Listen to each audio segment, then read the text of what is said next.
വാർത്തയാണ് ഇപ്പോൾ പുറത്തു വരുന്നത്. ജോർദാൻ സ്വദേശിയായ ബദർ ബദ്രാൻ എന്ന യുവാവിനാണ് ആരും കൊതിക്കുന്ന ആ ഒരു അനുഭവം ഉണ്ടായത്. ഏകദേശം 26 വർഷക്കാലം സംസാരശേഷിയില്ലാതെ മൗനത്തിലായിരുന്നു ബദർ. കുട്ടിക്കാലത്തുണ്ടായ ഒരു വലിയ മാനസികാഘാതം, ഒരു ഷോക്ക് കാരണമാണ് അദ്ദേഹത്തിന് ശബ്ദം നഷ്ടപ്പെട്ടതെന്ന് പറയുന്നു. തന്റെ ഉള്ളിലെ വലിയൊരു ആഗ്രഹം സഫലമാക്കാൻ അദ്ദേഹം തിരഞ്ഞെടുത്തത് വിശുദ്ധ നഗരമായ മക്കയെയാണ്. ആദ്യമായി ഉംറ നിർവഹിക്കാൻ എത്തിയതായിരുന്നു ബദർ. മക്കയിലെ കഅബയ്ക്ക് മുന്നിൽ നിൽക്കുമ്പോൾ ബദർ വളരെയധികം വികാരാധീനനായി.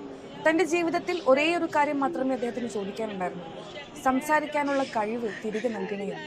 അദ്ദേഹം മനമുരുകി പ്രാർത്ഥിച്ചു. കണ്ണീരോടെയുള്ള ആ പ്രാർത്ഥനയ്ക്ക് ഉടൻ തന്നെ ഫലമുണ്ടായെന്നാണ് അവിടെയുള്ളവർ സാക്ഷ്യപ്പെടുത്തുന്നത്. വർഷങ്ങളായി നിശബ്ദമായിരുന്ന നാവുകൾ കഅബയുടെ മണ്ണിൽ വെച്ച് ആദ്യമായി ചലിച്ചു. യാ അല്ലാഹ്, ലാ ഇലാഹ ഇല്ലല്ലാഹ് തുടങ്ങിയ ദൈവനാമങ്ങളാണ് അദ്ദേഹത്തിന്റെ ചുണ്ടുകളിൽ നിന്ന് ആദ്യമായി പുറത്തു വന്നത്.